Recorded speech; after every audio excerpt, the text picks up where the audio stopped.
What's up, guys? Hello, world. Gosh, the greatest $65 I've ever spent is this cell phone light, the ring light. I'm glowing. I'm literally glowing. This is awesome, guys. Dean Toole is coming on the show. So much to talk about. So many things. Island Fight 63, just recap over the weekend. What an amazing show. So many iconic big highlights there. So much to talk about. There I go. I guess that's that word, that bonus words. Iconic. We got iKON Fighting Federation coming out September 24th, live on UFC Fight Pass. We cannot wait. So much to talk to Dean about that. Also, Bare Knuckle FC, that was a couple weeks ago. I was with Dean in Oxford, Mississippi. If you've never been to Oxford, Mississippi, maybe skip it. What's up, GK? How you doing, my man? But so much. Dylan Klecker in the co-main event, how great did he look? What's next for him? How great did Luis Palomino look in the main event? Also, so many things. Also, Roy Jones and Mike Tyson. We really haven't talked on air with Dean about it. Of course, and last but definitely not least, there was a, how can I say this in the best way? A not kind promotion, not based in Florida, didn't have great things to say about island fights and what went down that night. I was there live. It was great. I felt safe. The different areas, they were providing masks. I wore my Fight Bananas mask, even gave out some to friends and people that wanted it. And but it was great. Unbelievable show. I kind of want to talk to Dean about, I don't know what happened and why it happened like that, but just very unfortunate, to be really honest. There's just so much to go around. There's so many great fighters and promotions and stuff. And that's what we try to do on Fight Bananas. We talked to, I think last week alone, we talked to a boxer, a Bellator fighter, a Contender Series fighter, UFC fighter, 3 different regional scenes. Marina Coffin, she lives in Toledo, Ohio. We talked to great island fight fighters. We got a couple lined up this week. So just so much. There's so many go around. There doesn't need that negative nonsense, to be just brutally honest. And we're going to talk a lot of real talk on this podcast. So Dean coming on, Dean Toole, iKON and island fights. SD Dumas, if you haven't seen it, you guys have. If you're watching right now, that highlight, brutal first round head kick kind of catapulted him to professionals. And cannot wait. He will be fighting September 24th under that iKON banner. So much. I know Dean's coming on in any minute. We'll definitely just pick his brain about everything that happened at that night. Where did that little article come from, and so on and so on. Real quick. Quick shout out. Fusion CBD products. I got the water back. I feel good. My body feels good. Check that out. Woo! Fusion CBD. It feels good to be in the studio. Man, I love it. Absolutely love it.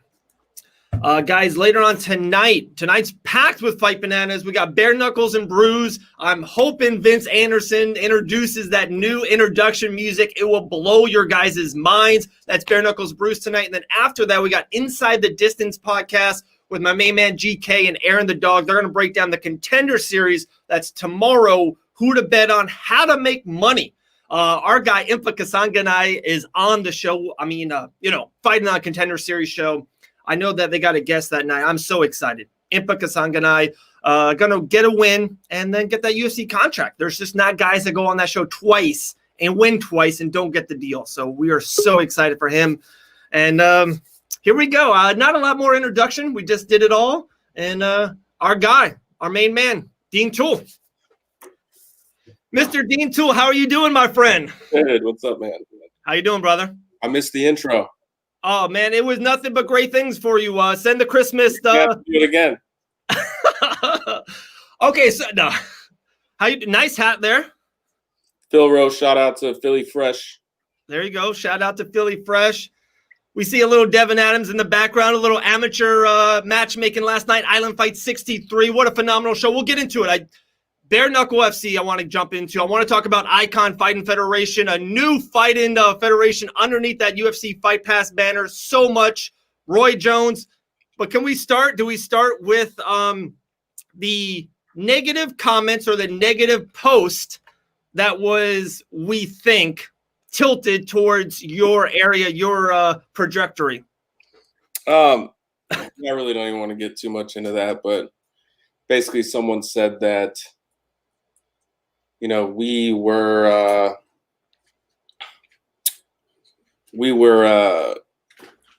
putting on that event was Greed. greed. Right.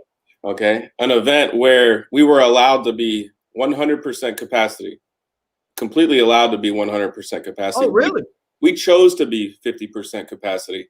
I made three Facebook posts for that event in total because I didn't want there to be 500 people sitting outside, Right. So I made one post announcing our date. I made the second post announcing that we had to move our date because our original venue got shut down. Right. And the third post I made was after the weigh-ins. Or no, the day of the fight. It was a video of the weigh-ins. Yep. And it was explaining, hey, doors open at 6:30, fight start at 7, masks will be provided, but not required. We believe in everybody has a choice. If you feel threatened by COVID or you don't want to be in public, you don't have to be. Some of my very close friends don't go anywhere, So I'm cool with anybody's decision, whatever that is. But to blast somebody else's organization because they just had an event 2 weeks ago and did all of these different protocols and 4 people showed up, it's got nothing to do with anything that we do. We don't worry about what any other promoter does ever in the history of what we do. We don't worry about who's doing what date. We don't worry about who's using what fighters. We don't tell people don't go fight on this show. We don't tell people please only fight on our show. We don't preach all this loyalty, dumb bullshit that every other promotion does. All we do is match our fights, put on our events, and that's it, and try to send people to the UFC or give these amateurs an outlet to go fight on a Fight Pass card or a card that's going to actually send them to the next level, And that's all we care about, the advancement of the athlete and the sport growing as a whole, Our fight the other night, our main event was Cameron Sandoval from Reno, Nevada. One kid's from Reno, Nevada. One kid is from Clarksville, Tennessee. Okay. 0 of them will sell a ticket ever. Co-main event, SD Dumas lives in Pensacola, but he's from Chicago. Right. Okay. His opponent was from Georgia. I'm just saying, we've never forced, required, or made mandatory for any fighter ever on our show to sell a ticket. When someone does sell a ticket, we greatly appreciate it. It's super, it's awesome when they do sell tickets. We get commission if they sell tickets, but we've never forced anyone. That's my job, is to sell the tickets. It's the promotion's job to sell the tickets. We've never made it ever in our lives. Not every other, but a lot of promotions, 90% of the people in the crowd bought their tickets from the fighters, not our show. Ever, never, ever, ever, ever. You got to build your brand, and we want people to come out and watch Island fights. People want to go out and watch Titan. They want to go out and watch Invicta. They want to go out and watch the UFC. Are you going to the UFC fights this weekend? You've got to build your brand, and you've got to be responsible for your ticket sales. You lose your main event because you have the biggest ticket seller ever, you're going to have to cancel your show. Not us. You want to come over here and fight for somebody who doesn't require you to sell tickets, that carries insurance on every fight. So guys like DK Woods that get their arm broke and have a $53,000 hospital bill from fighting on that promotion of that person who didn't have insurance and made that fighter completely in medical debt because of that. You don't have to worry about that fighting for us. Okay. So real talk. So I'm not going to say anything bad about those people. Nothing. That's it. Move on. Right. Said what they said. We had a huge amount of support, like always. And I don't know who would keep that post up after the criticism they received from it. But and real quick, and Dean, if I could jump in, my situation. Now I'll just talk for me, and that's what I don't like to talk for other people and type for other people. I talk for myself. 2 boys. We had twin girls on New Year's Eve. We got 4 kids. With being twins and one being, they were a little bit early. We took COVID very serious at the Van Auken house. We still take COVID very serious in August. I was at the event. I had a beautiful Fight Bananas mask, by the way. I felt 100% safe. I felt how the different areas of the show was. You had the fighters in this area, and you had, general mission in this area, and you had kind of the the media or the press, and then this area, and there's commissions there. There's the EMT. Everyone was there. I'm not trying to say, I'm just being real.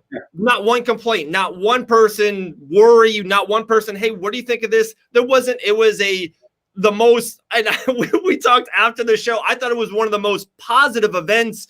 The timing of everything, the fights, there was just some iconic highlights from that night moving forward. And I just cannot wait for the next Island Fight show. And now, people, like you said, generating to the UFC Fight Pass shows like SD Dumas, who we'll get into in a second. But that whole night was just positive, was fun. It's what fighting. Yeah, a reason to get out of the house. Bars aren't open. Restaurants shut down early. If you do go there, they're operating in the, you got to walk in a restaurant with a mask on, and then when you sit down, you take it off. They're doing it because it's protocol, and I understand that. We offered people masks. Yeah, take it if you want to wear it. Cool. I wore mine some parts of the night. It's just, I don't know. Everybody's entitled to choose whatever they want to do, but we literally didn't even promote the event. Okay, the 50% capacity, the tables were sold out 6 weeks ago. I didn't make a post. I didn't promote anything. Like, we don't have to. I made 3 posts total in total for that event, and part of that reason was because some of my own people didn't even know there was an event going on, and they were pretty upset about it. But we would have done the event. We tried to do the event when the Haji Shrine canceled because they are a fraternal order and they're kind of considered a bar, right? They hold a liquor license, and they didn't allow us to come in there. So I even offered to do it in that venue with no fans. So greed. I'm the last person that gives a shit about money. Anybody will tell you that. So we would have did it with 0 fans. We would have did it with 25%, 50%. We were allowed to do 100% and only did 50%. So people are entitled to their opinions. I guess it is what it is. So moving on. And I'll just kind of close that with that. You saw the comments, the likes on your comment, or the people that kind of posted, not for you, right? But like just in support of what happened on Saturday night at Island Fight 63. That speaks volumes. You know what I mean? Like all the time, whoever the crowd cheers for will speak volumes on that fighter, and the same thing with those comments on Facebook. So let's move on, right? Let's talk about fighting. I mean, you think one person would have wrote one thing to support anything that guy's ever done or said or anything in his promotional career. Not one. Okay. So, and he was tagged. I tagged him in it. So all his people who are friends with him seen it. You don't want to tag me on your page. Right. And talk in circles and, however you're talking, like tag me. I'll tag you, You will. I'm not petty, and I don't involve myself in that stuff. Never in my life. This dude has done a lot of stuff and said a lot of things about me. I've never responded, always kept it professional. But if you want to be petty, there's the worst human being in the world to do that with is me. Love it. Okay, so Island Fight 63, I thought the main event was terrific. 2 fighters that to me are borderline professional right now and will ready to win professional fights. Xander Shank and Cameron Sandoval. I saw Cameron after the fight. He lost a split decision, razor sharp, close fight, great fight. You could tell super upset about it, but I thought that 15 minutes is great for him going forward. Also, SD Dumas with a brutal first round head kick knockout, boosting him into the professional ranks. Those 2 things. Any other things jump out at you? The whole night was super successful, but those 2 things for me, if you want to hit on them or anything else, I thought it was just spectacular.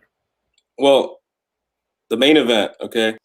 Again, most promoters on the amateur scene wouldn't put on 2 guys from 2 different states, nowhere near their promotion. One guy from Reno, Nevada, right, from Clarksville, Tennessee. Bring them in as their main event. Most shows, the whole crowd's going to be gone every single time before that fight would happen at the main event, But a lot of people, the whole entire VIP area was still there, and both of those guys took the hardest fight you can take as a bantamweight, the 2 top bantamweights in the entire country. Both of them, 1,000,000% will be in the UFC, and 1,000,000% will be super successful when they get there. I told both of them after, you got a kid who won the fight who's crying in the back because he's not happy with his performance. The guy who lost is crying in the back because he's not happy. These are 2 super passionate kids that are so talented even Sandoval, like both these guys are going to be unreal. I told both of them, look, you won't have a fight that competitive until you both are in the UFC. Right. Your pro career starts, you won't have a fight that competitive until you get to the UFC. So, like, don't keep your head down for anything. Like, get back in the gym on Monday and stay active, stay busy, and keep fighting. Whether you turn pro now, because Corey's coach wanted him to turn pro after this fight, okay. like, we'll be here, whether it's Island Fights or any other promotion in the world. We'd love to have you when you make your pro jump. Like, he's going to be a star. Xander's going to be a star. Xander had a loss against Joe Ham, who's really looks like he's 200 pounds. So, like, the guy's the biggest 155er I've ever seen in my life. And Xander did fight with him on like, what, 1 day's notice, Devin? Yeah. 7-hour notice or something like that. So, I don't know. I think that might have messed up his mental from taking that loss. And then he bounced back with two big wins recently. So, and one of them, Cameron, huge victory. So.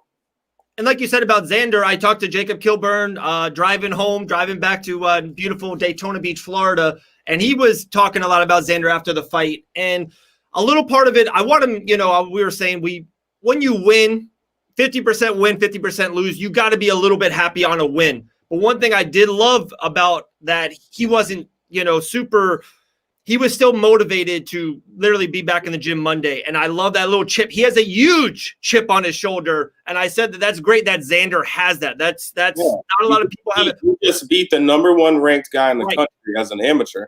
Right. And you're crying in the back because you feel like you didn't perform to your best. I'm like, what do you not love about that? What do you not love about either of those guys, right? So just blessed to have those at any part of any show. Like, to have those guys on there, I'm super, super happy about that. Absolutely. How about SD Dumas? Wow. You need to unlock your iPhone first. Sorry. The phone keeps busy man, Dean Toole. We appreciate your time, brother. So SD fights this undefeated kid from Georgia. All 3 wins were by knockout. SD's 9-1 as an amateur. I think he's 14-1 overall, but he's 9-1 as an amateur in MMA. And SD is one of them kids that stays active. He'll fight every 2 weeks, 3 weeks, 6 weeks. Can't do that as a pro, although he may want to. But those are the things that help you along the way. These amateur boxers are fighting every week. These guys have 200, 300 amateur fights before they turn pro. Now, if you have 10 amateur fights in MMA, you think that's like, oh, got to turn pro. Right. That's not the smart thing. Like, look at anybody with an amateur background, whether it's wrestling, okay? They started when they're very young, wrestled all the way through high school, potentially D1, D2, whatever. Anybody with a huge amateur background, boxing, you could say jiu-jitsu also, even though there's not like an amateur league, but anybody who's been doing jiu-jitsu as a kid or boxing as a kid or further in the amateur world does the best. They do the best in MMA. Look at every champion. 80, 90% of the roster has a wrestling background that are the champions in the UFC, right? So I think and every single world champion currently in boxing fought at the world level as an amateur in boxing. So these guys need to fight like that. I think a lot of coaches and teams have it all fucked up and they have it all wins and losses. No, you should be out there working on what you've been working on in the gym. Treat it like sparring in front of a crowd. Yeah, you want to win, and that should be the goal, but like, you should be using that. It doesn't matter. Fight the best guys you can fight right now, every single time. Be as active as you can. If you're not hurt going into it, be back in the gym, get right back in the cage or ring or however it is. That's what they do in amateur boxing. And look, you know who's going to be a stud, and you know who's going to be in the top 10 or rated in boxing because of their amateur career. Instantly. Right. If you fought at the world level, went to worlds, win worlds, get runner-up in the or win the Junior Olympics or any of this stuff, like, then you're gonna be successful. So same thing translates for wrestlers or jiu-jitsu players or any of that stuff moving forward in MMA. Talking about moving forward, that's a great answer. SD. Yep. Looks amazing. Every single time he fights, he's like the most improved guy ever. And he looked incredible. I like the fact that he gets training from any person that could give it to him. He trains every day. You know, he does strength and conditioning. He does jiu-jitsu. He's with Ben Seeley. He's with Trey Alidor. You know, there's no like nobody's holding him back from reaching his ceiling.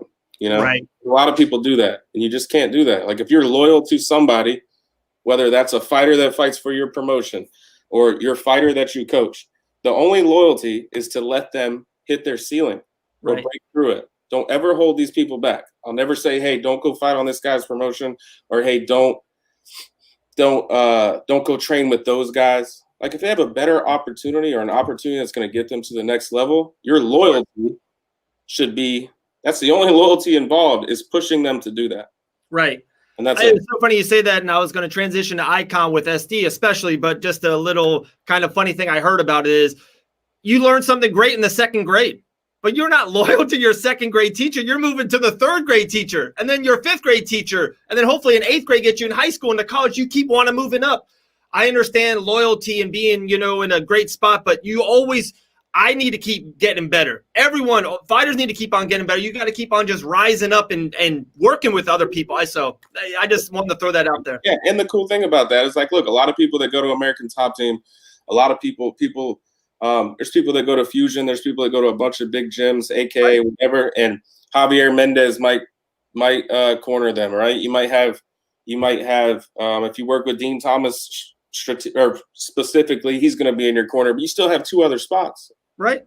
If SD goes to American Top Team, it's probably still going to have Ben Seeley, Trey Alidor, and one other person, which would be, you know, King Mo, Mike Thomas, Conan, situations like that. Julian Williams, if he's at Fusion. I mean, there's just, I don't know, like people just, you got to go get the proven record, the proven track record. You know, people lose sight of that sometimes because of loyalty. Right. Well, let's transition to iKON Fighting Federation. I cannot wait. September 24th, UFC Fight Pass, matchmaking the cards. How excited are you for this? This is something that just the word iKON, I know it means a lot to you. You know, this is the first time talking on a podcast or a show about iKON. Well, super excited about it. Keith, I worked with Keith, his wife Lisa, his whole staff on the Quintet Ultra event. So UFC Fight Pass and Keith hired me to help match that and get all the athletes for that event.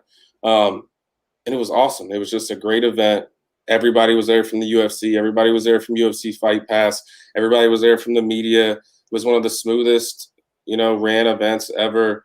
We brought some people, Devin and Ian and Sammy Collingwood. They all came and helped work the event, and it was awesome. So I think that event broke every record on UFC Fight Pass for viewership in Fight Pass history, right? Wow. And it was such an incredible event. If you weren't familiar with it, it was the grappling series. It was Team UFC versus Team Pride versus Team WEC versus Team Strikeforce. Everybody from Gilbert Burns to King Mo to Rumble Johnson, Gordon Ryan, everybody, Danielle Kelly. I was like she like blew up that night, you know. Love her to share Anthony Smith. Sakuraba. Like, Gomi. I mean, you know. Chad Mendez. Gracie, Chad Mendez, Mark Munoz. Just keeps going. Just, you know, let me know. Jake Shields, Gilbert Melendez. Wow. Everybody you could think of was on that. Sean O'Malley. You know, woo, we made the whole world scared of his jiu-jitsu that night. So I think so I feel like Quintet Ultra and Toole kind of created the Sugar Show a little bit. Just throwing it out there. No, not that. But, you know, who knows? But the situation was, you know, I got to work with Keith, Lisa, their promotion. They brought me on to do that. I've been doing that for a couple shows. You know, I've always helped a lot of shows match their cards. Right. Even people that I'm friends with, not being paid to do it or anything by any means, but people call me for every show all the time, and I always help put guys on their cards, help them last minute. It's just something that, like, that's what I love doing.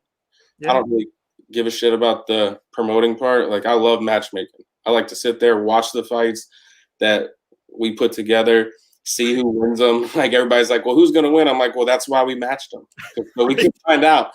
So if we knew, we'd all be super duper rich. But you know, it's something that I really love to do. I'm glad that they picked me to do that. You know, Keith has a deal with the Eldorado Group. The Eldorado Group bought Caesars Entertainment. So Caesars Entertainment owns 72 casinos and properties all over the world, Canada, San Diego. They do events everywhere. Keith, and if people don't know Keith Valtre owns Roy Jones Jr. Boxing with Roy Jones Jr. They have the exclusive boxing deal on UFC Fight Pass. Right. I think they have like 14 dates or 8, I don't know, something like that per year. And all of their events are held all over the place. Mexico, Washington. I think they had an event in Japan last year. I think San Diego, Arizona, Iowa, Canada, Texas, like all over the place. So that event's going to be an event that travels all over the country, if not the world, including places like Canada and things like that. So I'm super excited about that, and super excited to be working with them. You know, right. I'm glad that they chose me for the position. I get to bring Ian and Devin on to help with medicals and stuff like that. So that was a super important for us, and super excited about that event. That event, you know, everyone's announcing the iKON event, but they don't know it's also a Roy Jones Jr. boxing event. That event is actually 2 events in one night. So right. You have Roy Jones Jr. boxing on UFC Fight Pass. You'll have like an hour's worth of an amateur card, and then you'll have iKON an hour later. So there's only 2 states really to do fights right now with limited fans. It's Mississippi and it's Florida. So I don't think that iKON or Roy Jones Jr. potentially they could come back to Biloxi or Mississippi. I'm not sure. I'd have to talk with Keith. But mostly those events are going to be West Coast, different places like Canada, Vegas, Reno, all over the country. So he has that deal with the Eldorado Group. They have 72 properties. They wanted more they wanted MMA. They wanted boxing. Keith also has the Kinetic deal on UFC Fight Pass, which is another team grappling event that's huge. And their first event broke records on Fight Pass too. So I think it's just like a marriage, if you say that works well for everything, you know. I can do my job, and that's matchmake fights. And I can still continue island fights going on right here. So it's like we'll have an event every 8 weeks, Pensacola, Destin, and Orange Beach for island fights. So Devin will be super busy. You know, he's been matchmaking our amateur shows for the past year and a half, you know. And if anybody's been to an amateur show, they're some of the best fights you'll ever see. So we're really going to expand our amateur promotion also, because for our YouTube channel and things like that. Right. We're just excited to get started on everything. And, absolutely, man. And, you know, I also got offered a position with Bare Knuckle Fighting Championships for David Feldman. And I'm going to be working with them also. So no one knows that. I'm announcing that today too. But, you know, matchmaking is so easy for me. I deal with every athlete. I deal with every other promoter in the country. I deal with every single biggest management companies in the world. So I'm constantly dealing with those people. So having multiple outlets for people to fight, whether it's Island Fights, BKFC, iKON, or helping anybody else with their events, happy to do it. Right. And, you know, I don't want to boost up your ego as much, you know, so much, but I think a big reason why you're so great at matchmaking is not even just your takes on fights and fighters, is your relationships with fights, fighters, promoters, managements, managers. You know, when I'm with you and we go to a lunch place a mile in Mobile, Alabama, they say, "Hey, Dean, how you doing?" And everyone's trying to shake your hand and just show love and support. And just even like you said, when I loved what you said about when Keith made the deal with you, like it was important to bring Ian and Devin Adams with you. It's important, your close circle, your friends, your family. You know, it means so much to you, and it doesn't to other people. Some people would take that and kind of run and keep maybe move. So it's very cool to see that and hear it.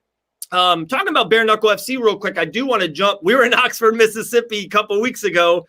If you haven't been to Oxford, Mississippi, maybe skip that part. You know what I'm saying? Maybe skip that part. But the fights were great. We had David Feldman on Fight Bananas a week and a half ago.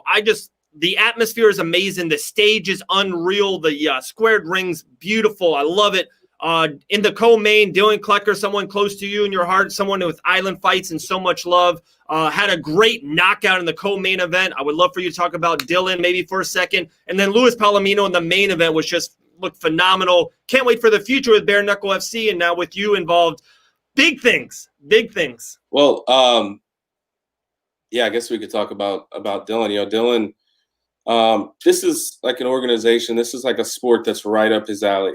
I told Dylan, I said, if you fight like Dylan Kleckler at Island Fights 2, you know, before you knew anything, you'll win every BKFC fight on earth, okay? Because he would be a problem for anybody on earth because he hits like a freight train, okay? He's strong as hell. You can clinch, you can pull the opponent's head down.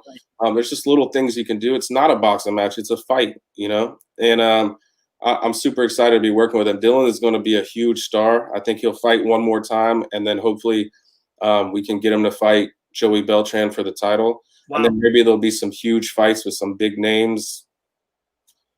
I don't know if I'm allowed to say some of those big names, but huge names. And there we go. I think that's where he needed to be. You know, he just had another baby, so he's got 2 kids now. So Dylan at 38 years old, going and doing jiu-jitsu and going and doing kickboxing. Not saying he's not going to do MMA anymore because he's allowed to with his BKFC contract. That's right. Another awesome thing. Dave is super supportive in that area too, and he's like, lets people fight. As long as you're not on another bare knuckle fake promotion, then you can fight on any other promotion, MMA or kickboxing. So wow. There's a ton of comments here. There's definitely something I want to end with, and I know you're super busy, Dean. We appreciate your time, man. Much love and support. Ton of comments here. I'll hit on a couple. David Arvello, what's someone that we know and love as well, too. He says he'll be there in September. Cannot wait. Some epic fights are going to be coming. And just real quick on that, when are some of those announcements going to be made for those fights September 24th? Possibly tomorrow. Oh, yeah. Okay. I'll be up early. Also, he says Dean Toole for 2024. I don't know. 2024. That could be some. The Waymaker man himself, Jacob Killer Kilburn, says, Dean, what motivates you to do this? So many events and for so many people.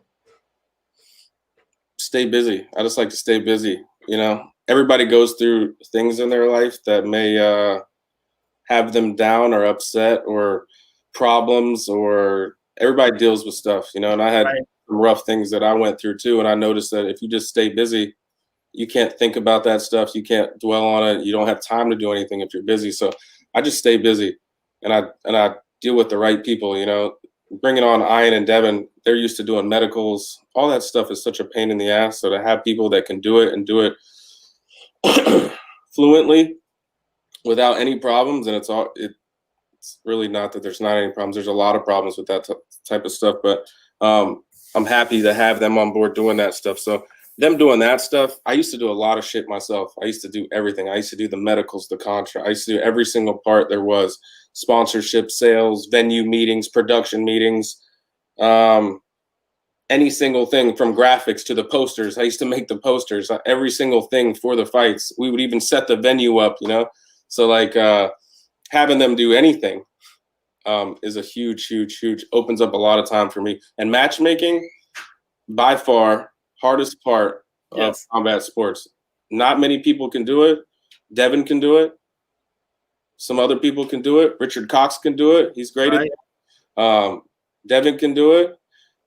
I can do it. Larry Downs Jr. can do it. You know, there's been a few people that can do it and do it well. And I don't know, it's just great. You know, Lex McMahon can do it. You know, people that a bunch of people that do it, but it's the hardest job. It takes all your time. It can be Christmas, it can be New Year's, it can be whatever. You have to answer your phone. When you don't want to answer it, It's a manager, it's a fighter, you don't know what's happening. It causes lots of problems having to answer your phone, I'm sure, with anybody's relationship or family. But it's the hardest job in any combat sport, whether it's boxing, MMA, anything, matchmaking. Props out there to anybody who has to do that, because it's absolutely the hardest part, and those people don't get enough credit for what they do. Absolutely, my man. Like I said, ton of comments, ton of fighters jumping in. Christopher Rothstein was saying Dean Toole provides the best opportunities and platforms for his people and fighters. Just tons of positive reinforcement. I don't know if you can see him or not, Dean, but a ton of good stuff in there. I can see now. I didn't know that. There you go. That's that fight bananas, man. That's that. Let's kind of wrap it up with one of the big things, of course. Roy Jones Jr. It was out there a couple weeks ago. It broke the internet. The pictures, the video. We know how close you are with Roy. What's everything going? How is he doing? How has it been to kind of be behind the scenes a little bit of it? How's the traffic? Just the communication of Jones versus Tyson. I would love just your take on it. Well, I talked to Roy a lot. I helped Roy run his social media, and helping him get his medicals done, and helped him do. He's been doing all the media up here, like MMAfighting.com, the Mac Life. He did Ariel Helwani, MMA Junkie, all the biggest companies. He came up here and did all those interviews with all those people. So just stuff like that been going. But as far as I haven't been out there a lot, they just made like a protocol for everyone to have to be COVID tested to be out there. So he's doing good. He looks great, looks incredible. You've seen some of the videos of him hitting mitts and stuff lately. This is a guy who's active and been active. He just fought in 2018 in February. Right. On our show. Like, I have always loved Mike Tyson. Okay, growing up, they say never meet your idols. Okay, I met Tyson in China with Roy, and it was just a situation where I didn't even want to take a picture with Tyson, because it was such a odd, weird, the way he acted, and just the guy has. I don't know. I don't want to speak negatively on anything. I'm just saying that Roy Jones Jr. has never did anything bad to his body, has never taken any type of drug in his life. He's never even smoked weed, which isn't a drug. And then he has never even taken a sip of alcohol, and he's competed, and he's in the gym every day with his fighters, in the gym, in the ring for the past, 45 years, 48 years or something. He's been training consistently, nonstop, never did anything bad to his body. Mike Tyson looks great on the pads right now, okay? But does he look like that with Roy Jones Jr. throwing a check hook? And I don't know. It's just I don't know anybody that could take. If you were in Mike, or if you're in Roy's gym and you see him hit the mitts in person, it sounds like a shotgun going off. Right. You lose stuff when you get older. You lose your timing. You lose a little bit of your reflex, and you definitely can't take as much as you used to be able to take. The point is not to get hit, but definitely they both can't. Tyson took a lot of shots at the latter end of his career that were ending him and stopping him and knocking out. So his chin isn't there either. Yeah, he looked like $1 million on these pads, but if Roy Jones Jr. hit back, if Roy Jones Jr. hits you, it's over. Done with. So, and all these people that are negative, it's been mostly positive, but some people have been negative about the fight. Saying that they're not going to go fight each other for real. Those people don't know shit about boxing. Right. How does Mike Tyson go 30%? How does he go 50%? He can't, with the style he has, he cannot fight like that. He throws huge left hooks, huge uppercuts, huge right hands. He shifts his whole body forward when he throws a jab. He's not going to fight like that. And Roy knows that. So someone is going to get knocked out. That's 100%, million% guaranteed. And I get 99.99% guarantee Roy's knocking out Mike Tyson. Wow. Like we always say, man, they must have forgot. We're closing on this. I'm so excited. Impa Kasanganay, tomorrow night Contender Series. Phil Rowe, August 22nd. Brock Weaver, September 12th. Sherrard Blackledge, Dana White Contender Series, Week 6. Dylan just got a victory. Damn, I forgot about that. Impa fights tomorrow night. Tomorrow night. Sherrard Blackledge fights 4 weeks from now. 4 weeks from now, Dana White Contender Series. We haven't even been putting on fights, and they're still going to the Contender Series. We got people going to the Contender without fights. We haven't even been putting on fights. So, yeah, super excited about both those guys. Both those guys are the best human beings in the world. Impa's like the nicest person you'll ever meet. Sherrod's amazing. Good man, Garrett. But yeah, everybody, yeah, 100%. Let's see. What was I just saying? I got ADD. I forgot. You were just saying about how all these fights are happening. All these things are happening. Yeah. So great people. Right. Both those guys are going to win, hands down. Sherrod's one of the best I've seen ever all around. Right. Right. Great striking, knocks people out, has it all. Impa hasn't fought in a year. He's had like 6 fights pull out. I know. Crazy. He fought 6 times in 2019. And zero. Right. His last Contender Series fight. Right. Supposed to fight for us twice.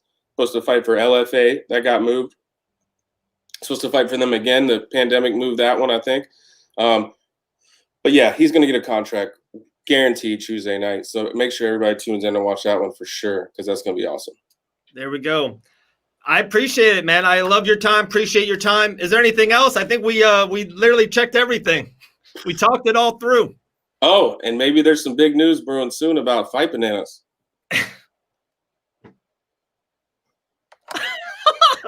All these promotions on UFC Fight Pass. Maybe there's something else brewing in the works. But anyways, I appreciate you having me on. You're the hardest working guy in the business. Thank you so much. And Jacob Coburn. Love that guy. All right. That's it for me. All right, man. I appreciate you guys. Love you guys. We'll talk soon. And September 24th, iKON Fighting Federation, Biloxi, Mississippi, Roy Jones Jr. Boxing, Empire doing the prelims. So excited. Oh, yeah. I forgot to mention that. You know, we're working with William Hunter with Right Hook Promotions. Nice. He's helping with the card with Roy Jones Jr. Boxing. Empire Fighting Championships is working on the amateur card. So it's almost like a 4-way co-promotion, wow, if you will. So appreciate those guys helping out, you know, getting the venues, doing some other things for the cards and different situations like that. But those guys have been awesome. So.